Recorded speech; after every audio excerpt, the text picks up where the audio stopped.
हरे कृष्णा, राधे राधे। सभी भक्तों को सादर प्रणाम। भक्तों, आप नियमित प्रातः 6:30 बजे हमारे चैनल पर श्रीमद् भागवत महापुराण की कथाएं श्रवण करते हैं। प्रातः 6 बजे श्रीमद् देवी भागवत महापुराण की कथाएं श्रवण करते हैं। सभी वारों की कथाएं, तिथि, ज्ञान इत्यादि की जानकारी भी आपको हमारे चैनल के माध्यम से दी जाती है। भक्तों, यदि अभी तक आपने चैनल को सब्सक्राइब नहीं किया है तो अवश्य ही कर लें। साथ ही बेल आइकन भी प्रेस कर लें, जिससे आने वाले हर नए वीडियो का नोटिफिकेशन आपको समय पर मिल सके। श्रीमद् भागवत महापुराण के कल के अध्याय में महाराज पृथु का आविर्भाव और राज्याभिषेक, बंदीजन द्वारा महाराज पृथु की स्तुति, महाराज पृथु का पृथ्वी पर कुपित होना और पृथ्वी के द्वारा उनकी स्तुति करना की कथा का रसपान किया था। भक्तों, आज के इस अध्याय में पृथ्वी दोहन, महाराज पृथु के शव अश्वमेध यज्ञ तथा महाराज पृथु की यज्ञशाला में श्री विष्णु भगवान का प्रादुर्भाव की कथा का रसपान करेंगे। तो चलिए भक्तों, वीडियो शुरू करते हैं।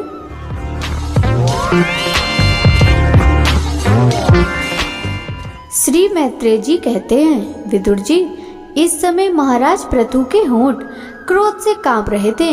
उनकी इस प्रकार स्तुति कर पृथ्वी ने अपने हृदय को विचार पूर्वक समाहित किया और डरते डरते उनसे कहा, प्रभु, आप अपना क्रोध शांत कीजिए और मैं जो प्रार्थना करती हूँ उसे ध्यान देकर सुनिए।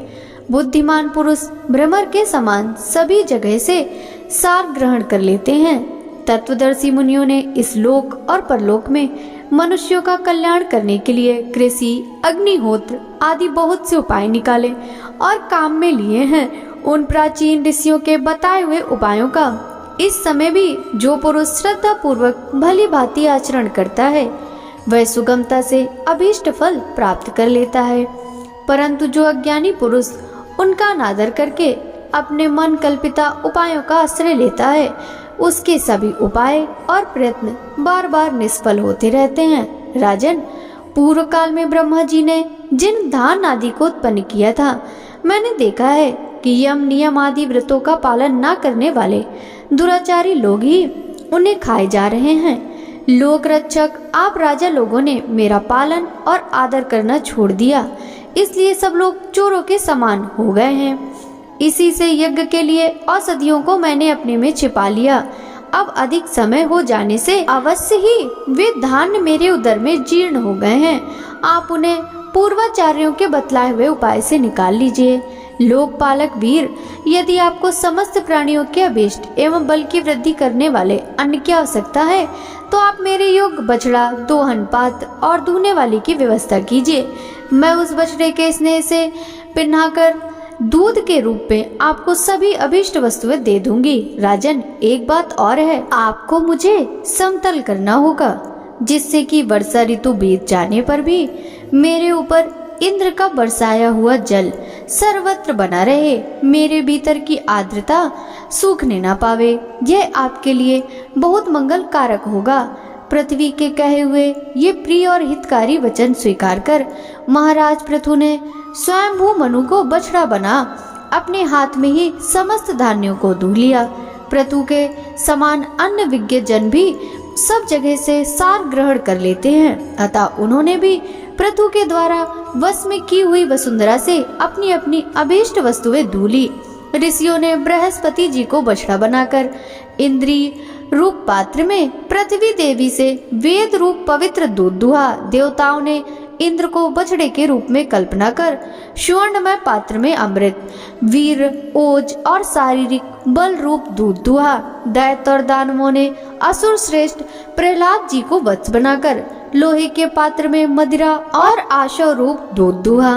गंधर्व और अप्सराओं ने विश्वावसु को बछड़ा बनाकर कमल रूप पात्र में संगीत माधुर्य और सौंदर्य रूप दूध दुहा। श्राद्ध के अधिष्ठाता महाभाग पितृगण ने अयरमा नाम के पृथ्वीश्वर को वत्स बनाया तथा मिट्टी के कच्चे पात्र में श्रद्धा पूर्वक कव्य रूप दुहा। फिर कपिल देव जी को बछड़ा बनाकर आकाश रूप पात्र में सिद्धों ने अणिमा आदि अष्ट सिद्धि तथा विद्याधरों ने आकाश गमन आदि विद्याओं को दुहा। किम पुरुष आदि अन्य मायावी ने मैदानों को बछड़ा बनाया तथा अंतर ध्यान होना, विचित्र रूप धारण कर लेना आदि संकल्पमयी मायाओं को दुग्ध रूप से दुआ। इसी प्रकार यक्ष, राक्षस तथा भूत पिशाच आदि मांसाहारियों ने भूतनाथ रुद्र को बछड़ा बनाकर कपाल रूप पात्र में रुधिरावश रूप दूध दुआ। बिना फन वाले सांप, नाग और बिच्छू आदि विषैले जंतुओं ने तक्षक को बछड़ा बनाकर मुख रूप पात्र में विष रूप दूध दुहा। पशुओं ने भगवान रुद्र के वाहन बैल को वत्स बनाकर वन रूप पात्र में तृण रूप दूध दुहा। बड़ी बड़ी दाढ़ों वाले मांसभक्षी जीवों ने सिंह रूप बछड़े के द्वारा अपने शरीर रूप पात्र में कंचा मांस रूप दूध दुहा तथा गरुण जी को वत्स बनाकर पक्षियों ने कीट पतंग आदि चर और फलादि अचर पदार्थों को दुग्ध रूप से दुहा। वृक्षों ने वट को वत्स बनाकर अनेक प्रकार का रस रूप दूध दुहा और पर्वतों ने हिमालय रूप बछड़े के द्वारा अपने शिखर रूप पात्रों में अनेक प्रकार की धातुओं को दुहा।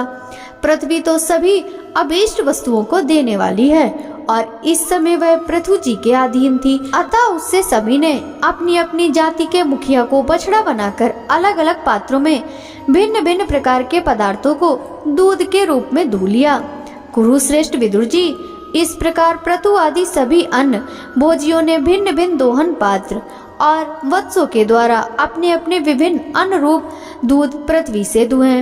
इससे महाराज पृथु ऐसे प्रसन्न हुए कि सर्व काम दुहा पृथ्वी के प्रति उनका पुत्री के समान स्नेह हो गया और उसे उन्होंने अपनी कन्या के रूप में स्वीकार कर लिया। फिर राजाधिराज पृथु ने अपने धनुष की नोक से पर्वतों को फोड़कर इस सारे भूमंडल को प्रायः समतल कर दिया। वे पिता के समान अपनी प्रजा के पालन पोषण की व्यवस्था में लगे हुए थे। उन्होंने इस समतल भूमि में प्रजा वर्ग के लिए जहाँ तहाँ यथा योग्य निवास स्थानों का विभाग किया। अनेकों गांव, कस्बे, नगर, दुर्ग, अहिरों की बस्ती, पशुओं के रहने के लिए स्थान, छावनियाँ, खाने, किसानों के गांव और पहाड़ों की तलहटी के गांव बसाए। महाराज पृथु से पहले इस पृथ्वी तल पर पुर ग्राम आदि का विभाग नहीं था। सब लोग अपने अपने सुविधे के अनुसार बेखट के जहाँ तहाँ बस जाते थे। श्री मैत्रेय जी कहते हैं, विदुर जी, महाराज मनु के ब्रह्मावर्त क्षेत्र में जहाँ सरस्वती नदी पूर्वमुखी होकर बहती है, राजा पृथु ने 100 अश्वमेध यज्ञों की दीक्षा ली। यह देखकर भगवान इंद्र को विचार हुआ कि इस प्रकार तो पृथु के कर्म मेरे कर्मों की अपेक्षा भी बढ़ जाएंगे, इसलिए वे उनके यज्ञ महोत्सव को सहन न कर सके। महाराज पृथु के यज्ञ में सबके अंतरात्मा सर्वलोक पूज्य जगदीश्वर भगवान श्री हरि ने यज्ञेश्वर रूप से साक्षात दर्शन दिया था। उनके साथ ब्रह्मा, रुद्र तथा अपने अपने अनुचरों के सहित लोकपाल गर्भ भी पधारे थे। उस समय गंधर्व, मुनि और अप्सराएं प्रभु की कीर्ति गा रहे थे। सिद्ध, विद्याधर, दैत्य, दानव, यक्ष, सुनंद, नंदादि भगवान के प्रमुख पार्षद और जो सर्वदा भगवान की सेवा के लिए उत्सुक रहते हैं, वे कपिल, नारद, दत्तात्रेय एवं सनकादि यज्ञेश्वर भी उनके साथ आए थे। भारत उस यज्ञ में यज्ञ सामग्रियों को देने वाली भूमि ने कामधेनु रूप होकर यजमान की सारी कामनाओं को पूर्ण किया था। नदियां दाख और ईख आदि सब प्रकार के रसों को बहा लाती थी तथा जिनसे मधु चूता रहता था। ऐसे बड़े बड़े वृक्ष दूध, दही, अन्न और घृत आदि तरह तरह की सामग्रियां समर्पण करते थे। समुद्र बहुत सी रत्न राशियां, पर्वत, भक्ष, भोज, चोष और लेह, 4 प्रकार के अन्न तथा लोकपालों के सहित संपूर्ण लोक तरह तरह के उपहार उन्हें समर्पण करते थे। महाराज पृथु तो एकमात्र श्री हरि को ही अपना प्रभु मानते थे। उनकी कृपा से उस यज्ञ अनुष्ठान में उनका बड़ा उत्कर्ष हुआ, किंतु यह बात देवराज इंद्र को सहन न हुई और उन्होंने विघ्न डालने की भी चेष्टा की। जिस समय महाराज पृथु अंतिम यज्ञ द्वारा भगवान यज्ञपति की आराधना कर रहे थे, इंद्र ने ईर्ष्यावश गुप्त रूप से उनके यज्ञ का घोड़ा हर लिया। इंद्र ने अपनी रक्षा के लिए कवच रूप से पाखंड वेश धारण कर लिया था, जो अधर्म में धर्म का भ्रम उत्पन्न करने वाला है, जिसका आश्रय लेकर पापी पुरुष भी धर्मात्मा सा जान पड़ता है। इस वेश में वे घोड़े को लिए बड़ी शीघ्रता से आकाश मार्ग से जा रहे थे कि उन पर भगवान अत्रि की दृष्टि पड़ गई। उनके कहने से महाराज पृथु का महारथी पुत्र इंद्र को मारने के लिए उनके पीछे दौड़ा और बड़े क्रोध से बोला, अरे खड़ा रहे, खड़ा रहे। इंद्र सिर पर जटाजूट और शरीर में भस्म धारण किए हुए थे। उनका ऐसा वेश देखकर पृथु कुमार ने उन्हें मूर्तिमान धर्म समझा, इसलिए उन पर बाण नहीं छोड़ा। जब वह इंद्र पर वार किए बिना ही लौट आया, तब महर्षि अत्रि ने पुनः उसे इंद्र को मारने के लिए आज्ञा दी। वत्स, इस देवता दम इंद्र ने तुम्हारे यज्ञ में विघ्न डाला है, तुम इसे मार डालो। अत्रि मुनि के इस प्रकार उत्साहित करने पर पृथु कुमार क्रोध में भर गया। इंद्र बड़ी तेजी से आकाश मार्ग से जा रहे थे। उनके पीछे वह इस प्रकार दौड़ा जैसे रावण के पीछे जटायु।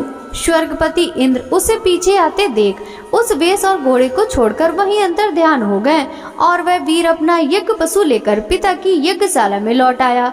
शक्तिशाली विदुर जी, उसके इस अद्भुत पराक्रम को देखकर महर्षियों ने उसका नाम विजिताश्व रखा। यज्ञ पशु को चासाल और यूप में बांध दिया था। शक्तिशाली इंद्र ने घोर अंधकार फैला दिया और उसी में छिपकर वे फिर उस घोड़े को उसकी सोने की जंजीर समेत ले गए। अत्रि मुनि ने फिर उन्हें आकाश में तेजी से जाते दिखा दिया, किंतु उनके पास कपाल और खटवांग देखकर पृथु पुत्र ने उनके मार्ग में कोई बाधा न डाली। तब अत्रि ने राजकुमार को फिर उकसाया और उसने गुस्से में भरकर इंद्र को लक्ष्य बनाकर अपना बाण चढ़ाया। यह देखते ही देवराज उस वेश और घोड़े को छोड़कर वहीं अंतर ध्यान हो गए। वीर विजिताश्व अपना घोड़ा लेकर पिता की यज्ञशाला में लौट आया। तब से इंद्र के उस निंदित वेश को मंदबुद्धि पुरुषों ने ग्रहण कर लिया। इंद्र ने अस्वरण की इच्छा से जो जो रूप धारण किए थे वे पाप के खंड होने के कारण पाखंड कहलाए। यहाँ खंड शब्द चिन्ह का वाचक है। इस प्रकार पृथु के यज्ञ का विध्वंस करने के लिए यज्ञ पशु को चुराते समय इंद्र ने जिन्हें कई बार ग्रहण करके त्यागा था, उन नग्न रक्तांबर तथा कपालिक आदि पाखंड चूड़ाचारों में मनुष्यों की बुद्धि प्राय मोहित हो जाती है, क्योंकि ये नास्तिक मत देखने में सुंदर और बड़ी बड़ी युक्तियों से अपने पक्ष का समर्थन करते हैं। वास्तव में ये उपधर्म मात्र हैं। लोग ब्रह्मवश धर्म मानकर इनमें आसक्त हो जाते हैं। इंद्र की कुचाल का पता लगने पर परम पराक्रमी महाराज पृथु को बड़ा क्रोध हुआ। उन्होंने अपना धनुष उठाकर उस पर बाढ़ चढ़ाया। उस समय क्रोधावेश के कारण उनकी ओर देखा नहीं जाता था। जब ऋतजों ने देखा कि असह्य पराक्रमी महाराज पृथु इंद्र का वध करने को तैयार हैं, तब उन्हें रोकते हुए कहा, राजन, आप तो बड़े बुद्धिमान हैं। यज्ञ दीक्षा ले लेने पर शास्त्र विहित यज्ञ पशु को छोड़कर और किसी का वध करना उचित नहीं है।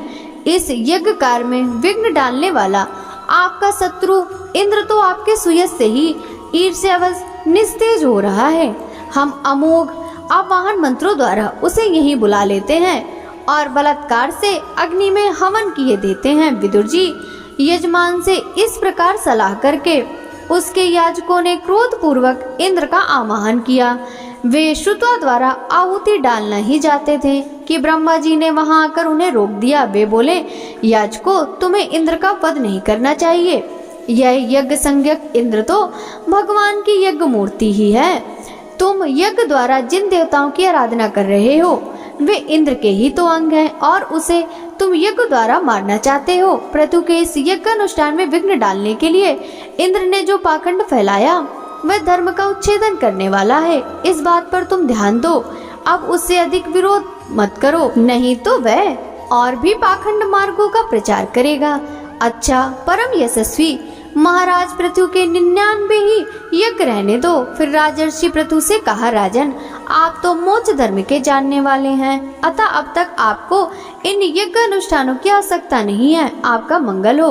आप और इंद्र दोनों ही पवित्र कीर्ति भगवान श्री हरि के अंश हैं, इसलिए अपने ही स्वरूपभूत इंद्र के प्रति आपको क्रोध नहीं करना चाहिए। आपका यह यज्ञ निर्विघ्न समाप्त नहीं हुआ, इसके लिए आप चिंता न करें। आप हमारी बात आदरपूर्वक स्वीकार कीजिए। देखिए, जो मनुष्य विधाता के बिगाड़े हुए काम को बनाने का विचार करता है उसका मन अत्यंत क्रोध में भरकर भयंकर मोह में फंस जाता है। बस इस यज्ञ को बंद कीजिए। इसी के कारण इंद्र के चलाए हुए पाखंडों से धर्म का नाश हो रहा है, क्योंकि देवताओं में बड़ा दुराग्रह होता है। जरा देखिए तो, जो इंद्र घोड़े को चुराकर आपके यज्ञ में विघ्न डाल रहा था, उसी के रचे हुए इस मनोहर पाखंड की ओर सारी जनता खींचती चली आ रही है। आप साक्षात विष्णु के अंश हैं। वे इनके दुराचार से धर्म लुप्त हो जा रहा था। उस समयोचित धर्म की रक्षा करने के लिए आपने उसके शरीर से अवतार लिया। अतः प्रजापालक पृथु जी, अपने इस अवतार का उद्देश्य विचार कर आप भृगु आदि विश्व रचयिता मुनीश्वरों का संकल्प पूर्ण कीजिए। यह प्रचंड पाखंड पथ रूप इंद्र की माया अधर्म की जननी है, आप इसे नष्ट कर डालिए। श्री मैत्रेय जी कहते हैं, लोक गुरु भगवान ब्रह्मा जी के इस प्रकार समझाने पर प्रबल पराक्रमी महाराज पृथु ने यज्ञ का आग्रह छोड़ दिया और इंद्र के साथ प्रीति पूर्वक संधि भी कर ली। इसके पश्चात जब वे यज्ञांत स्नान करके निवृत्त हुए, तब उनके यज्ञों से तृप्त हुए देवताओं ने उन्हें अभीष्ट वर दिए। आदिराज पृथु ने अत्यंत श्रद्धा पूर्वक ब्राह्मणों को दक्षिणाएं दी तथा ब्राह्मणों ने उनके सत्कार से संतुष्ट होकर उन्हें अमोघ आशीर्वाद दिए। वे कहने लगे, महाभाऊ, आपके बुलाने से जो पितर, देवता और मनुष्य आदि आए थे, उन सभी का आपने दान मान से खूब सत्कार किया। श्री मैत्रेय जी कहते हैं, विदुर जी, महाराज पृथु के 99 यज्ञों से यज्ञ भोक्ता यज्ञेश्वर भगवान विष्णु को भी बड़ा संतोष हुआ। उन्होंने इंद्र के सहित वहां उपस्थित होकर उनसे कहा, श्री भगवान ने कहा, राजन, इंद्र ने तुम्हारे 100 अश्वमेध यज्ञ पूरे करने के संकल्प में विघ्न डाला है। अब ये तुमसे क्षमा चाहते हैं, तुम इन्हें क्षमा कर दो। नरदेव, जो श्रेष्ठ मानव, साधु और सद्बुद्धि संपन्न होते हैं, वे दूसरे जीवों से द्रोह नहीं करते, क्योंकि यह शरीर ही आत्मा नहीं है। यदि तुम जैसे लोग भी मेरी माया से मोहित हो जाएं, तो समझना चाहिए कि बहुत दिनों तक की हुई ज्ञानी जनों की सेवा से केवल भ्रम ही हाथ लगा। ज्ञानवान पुरुष इस शरीर को अविद्या, वासना और कर्मों का ही पुतला समझकर इसमें आसक्त नहीं होता। इस प्रकार जो इस शरीर में आसक्त नहीं है, वह विवेकी पुरुष इससे उत्पन्न हुए घर, पुत्र और धन आदि में भी किसी प्रकार ममता रख सकता है। यह आत्मा एक शुद्ध स्वयं प्रकाश, निर्गुण, गुणों का आश्रय स्थान, सर्वव्यापक, आवरण शून्य, सबका साक्षी है। जो पुरुष इस देह स्थित आत्मा को इस प्रकार शरीर से भिन्न जानता है, वह प्रकृति से संबंध रखते हुए भी उसके गुणों से लिप्त नहीं होता, क्योंकि उसकी स्थिति मुझ परमात्मा में रहती है। राजन, जो पुरुष किसी प्रकार की कामना न रखकर अपने वर्णाश्रम के धर्मों द्वारा नित्य प्रति श्रद्धा पूर्वक मेरी आराधना करता है, उसका चित्त धीरे धीरे शुद्ध हो जाता है। चित्त शुद्ध होने पर उसका विषयों से संबंध नहीं रहता तथा उसे तत्व ज्ञान की प्राप्ति हो जाती है। फिर तो वह मेरी समता रूप स्थिति को प्राप्त हो जाता है। यही परम शक्ति, ब्रह्म अथवा कैवल्य है। जो पुरुष यह जानता है कि शरीर, ज्ञान, क्रिया और मन का साक्षी होने पर भी कूटस्थ आत्मा उनसे निर्लिप्त ही रहता है, वह कल्याण में मोक्ष पद प्राप्त कर लेता है। राजन, गुण प्रवाह रूप आवागमन तो भूत, इंद्रियाभिमानी देवता और चिदाभास, इन सब की समष्टि रूप परिच्छिद लिंग शरीर का ही हुआ करता है। इसका सर्व साक्षी आत्मा से कोई संबंध नहीं है। मुझ में दृढ़ अनुराग रखने वाले बुद्धिमान पुरुष संपत्ति और विपत्ति प्राप्त होने पर भी कभी हर्ष, शोक आदि विकारों के वशीभूत नहीं होते। इसलिए वीरवर, तुम उत्तम, मध्यम और अधम पुरुषों में समान भाव रखकर सुख दुख को भी एक सा समझो तथा मन और इंद्रियों को जीतकर मेरे ही द्वारा जुटाए हुए मंत्री आदि समस्त राजकीय पुरुषों की सहायता से संपूर्ण लोगों की रक्षा करो। राजा का कल्याण प्रजा पालन में ही है, इससे उसे परलोक में प्रजा के पुण्य का 6वां भाग मिलता है। इसके विपरीत जो राजा प्रजा की रक्षा तो नहीं करता किंतु उससे कर वसूल करता जाता है, उसका सारा पुण्य तो प्रजा छीन लेती है और बदले में उसे प्रजा के पाप का भागी होना पड़ता है। ऐसा विचार कर यदि तुम श्रेष्ठ ब्राह्मणों की सम्मति और पूर्व परंपरा से प्राप्त हुए धर्म को ही मुख्यतः अपना लो और कहीं भी आसक्त ना होकर पृथ्वी का न्याय पूर्वक पालन करते रहो, तो सब लोग तुमसे प्रेम करेंगे और कुछ ही दिनों में तुम्हें घर बैठे ही सनकादि सिद्धों के दर्शन होंगे। राजन, तुम्हारे गुणों ने और स्वभाव ने मुझको वश में कर लिया है, अतः तुम्हें जो इच्छा हो मुझसे वह वर मांग लो। उन क्षमा आदि गुणों से रहित यज्ञ, तप अथवा योग के द्वारा मुझको पाना सरल नहीं है। मैं तो उन्हीं के हृदय में रहता हूँ जिनके चित्त में समता रहती है। श्री मैत्रेय जी कहते हैं, विदुर जी, सर्वलोक गुरु श्री हरि के इस प्रकार कहने पर जगत विजयी महाराज पृथु ने उनकी आज्ञा सिरोधार्य की। देवराज इंद्र अपने कर्म से लज्जित होकर उनके चरणों पर गिरना ही चाहते थे कि राजा ने उन्हें प्रेम पूर्वक हृदय से लगा लिया और मनोमालिन्य निकाल दिया। फिर महाराज पृथु ने विश्वात्मा भक्त वत्सल भगवान का पूजन किया और क्षण क्षण में उमड़ते हुए भक्ति भाव में निमग्न होकर प्रभु के चरण कमल पकड़ लिए। श्री हरि वहां से जाना चाहते थे, किंतु प्रभु के प्रति जो उनका वात्सल्य भाव था उसने उन्हें रोक लिया। वे अपने कमल दल के समान नेत्रों से उनकी ओर देखते ही रह गए, वहां से जा न सके। आदिराज महाराज पृथु भी नेत्रों में जल भर आने के कारण न तो भगवान का दर्शन ही कर सके और न तो कंठ गदगद हो जाने से कुछ बोल ही सके। उन्हें हृदय से आलिंगन कर पकड़े रहे और हाथ जोड़े ज्यों के त्यों खड़े रह गए। प्रभु अपने चरण कमलों से पृथ्वी को स्पर्श किए खड़े थे। उनका कराग्र भाग गरुड़ जी के ऊंचे कंधे पर रखा हुआ था। महाराज पृथु नेत्रों के आंसू पोंछकर अतृप्त दृष्टि से उनकी ओर देखते हुए इस प्रकार कहने लगे। महाराज पृथु बोले, मोक्षपति प्रभु, आप वर देने वाले ब्रह्मादि देवताओं को भी वर देने में समर्थ हैं। कोई भी बुद्धिमान पुरुष आपसे देवाभिमानियों के भोगने योग्य विषयों को कैसे मांग सकता है? वे तो नारकी जीवों को भी मिलते हैं। अतः मैं इन तुच्छ विषयों को आपसे नहीं मांगता। मुझे तो उस मोक्ष पद की भी इच्छा नहीं जिससे महापुरुषों के हृदय उनके मुख द्वारा निकला हुआ आपके चरण कमलों का मकरंद नहीं है, जहाँ आपकी कीर्ति कथा सुनने का सुख नहीं मिलता।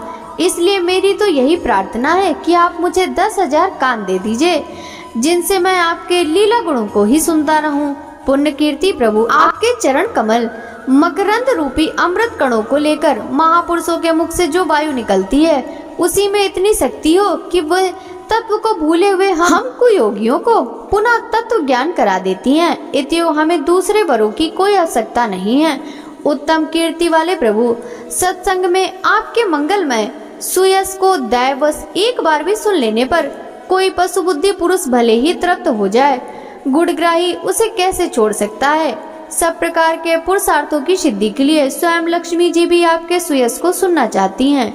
अब लक्ष्मी जी के समान मैं भी अत्यंत उत्सुकता से आप शरण गुण धाम पुरुषोत्तम की सेवा ही करना चाहता हूँ, किंतु ऐसा ना हो कि एक ही पति की सेवा प्राप्त करने की होड़ होने के कारण आपके चरणों में ही मन को एकाग्र करने वाले हम दोनों में कलह छिड़ जाए। जगदीश्वर, जगत जननी लक्ष्मी जी के हृदय में मेरे प्रति विरोध भाव होने की संभावना तो है, क्योंकि जिस आपके सेवा कार्य में उनका अनुराग है उसी के लिए मैं भी लालायित हूँ, किंतु आप दीनों पर दया करते हैं, उनके तुच्छ कर्मों को भी बहुत करके मानते हैं। इसलिए मुझे आशा है कि हमारे झगड़े में भी आप मेरा ही पक्ष लेंगे। आप तो अपने स्वरूप में ही रमण करते हैं, आपको भला लक्ष्मी जैसे भी क्या लेना।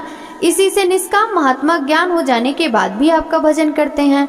आप में माया के कार्य अहंकार आदि का सर्वथा भाव है। भगवान, मुझे तो आपके चरण कमलों का ही निरंतर चिंतन करने के सिवा सत्पुरुषों का कोई और प्रयोजन ही नहीं जान पड़ता। मैं भी बिना किसी इच्छा के आपका भजन करता हूँ। आपने जो मुझसे कहा कि वर मांग, सो आपकी इस वाणियों को मैं संसार को मुंह में डालने वाली ही मानता हूँ। यही क्या, आपकी वेद रूपा वाणी ने भी तो जगत को बांध रखा है। यदि उस वेदवाणी रूप रस्सी से लोग बंधे ना होते तो वे मोहवश सकाम कर्म क्यों करते हैं? प्रभु, आपकी माया से ही मनुष्य अपने वास्तविक स्वरूप आपसे विमुख होकर अज्ञानवश अन्य स्त्री पुत्र आदि की इच्छा करता है। फिर भी जिस प्रकार पिता पुत्र की प्रार्थना की अपेक्षा न रखकर अपने आप ही पुत्र का कल्याण करता है, उसी प्रकार आप भी हमारी इच्छा की अपेक्षा न करके हमारे हित के लिए स्वयं ही प्रयत्न करें। श्री मैत्रेय जी कहते हैं, आदिराज पृथु के इस प्रकार स्तुति करने पर सर्वसाक्षी श्री हरि ने उनसे कहा, राजन, तुम्हारी मुझ में भक्ति हो, बड़े सौभाग्य की बात है कि तुम्हारा चित्त इस प्रकार से मुझ में लगा हुआ है। ऐसा होने पर तो पुरुष सहज में ही मेरी उस माया को पार कर लेता है, जिसको छोड़ना या जिसके बंधन से छूटना अत्यंत कठिन है। अब तुम सावधानी से मेरी आज्ञा का पालन करते रहो। प्रजापालक नरेश, जो पुरुष मेरी आज्ञा का पालन करता है उसका सर्वत्र मंगल होता है। श्री मैत्रेय जी कहते हैं, विदुर जी, इस प्रकार भगवान ने राजर्षि पृथु के सार गर्भित वचनों का आदर किया। फिर पृथु ने उनकी पूजा की और प्रभु उन पर सब प्रकार कृपा कर वहां से चलने को तैयार हुए। महाराज पृथु ने वहां जो देवता, ऋषि, पितर, गंधर्व, सिद्ध, चारण, नाग, किन्नर, अप्सरा, मनुष्य और पक्षी आदि अनेक प्रकार के प्राणी एवं भगवान के पार्षद आए थे, उन सभी का भगवत बुद्धि से भक्ति पूर्वक वाणी और धन के द्वारा हाथ जोड़कर पूजन किया। इसके बाद वे सब अपने अपने स्थानों को चले गए। भगवान अच्युत भी राजा पृथु एवं उनके पुरोहितों का चित्त चुराते हुए अपने धाम को सिधारे। तदंतर अपना स्वरूप दिखाकर अंतर ध्यान हुए अव्यक्त रूप देवादिदेव भगवान को नमस्कार करके राजा पृथु भी अपनी राजधानी में चले आए। श्री मैत्रेय जी कहते हैं, विदुर जी, उस समय महाराज पृथु का नगर सर्वत्र मोतियों की लड़ियों, फूलों की मालाओं, रंग बिरंगे वस्त्रों, सोने के दरवाजे और अत्यंत सुगंधित धूपों से सुशोभित था। उसकी गलियां, चौक और सड़कें चंदन और अर्गजे के जल से सींच दी गई थी तथा उसमें पुष्प, अक्षत, फल, खील और दीपक आदि मांगलिक द्रव्यों से सजाया गया था। भक्तों, आगे की कथा का रसपान हम कल के अध्याय में करेंगे।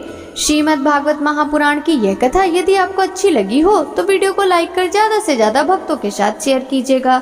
साथ ही वीडियो के कमेंट बॉक्स में जय जय श्री हरि विष्णु जरूर लिखिएगा, जिससे भगवान श्री हरि विष्णु की कृपा दृष्टि सदा सर्वदा आप सभी पर इसी प्रकार बनी रहे। आपसे मिलते हैं श्रीमद् भागवत महापुराण के चतुर्थ स्कंद के अंतर्गत आगे की कथाओं के साथ। तब तक सभी भक्तों को हरे कृष्णा, राधे राधे, हर हर महादेव।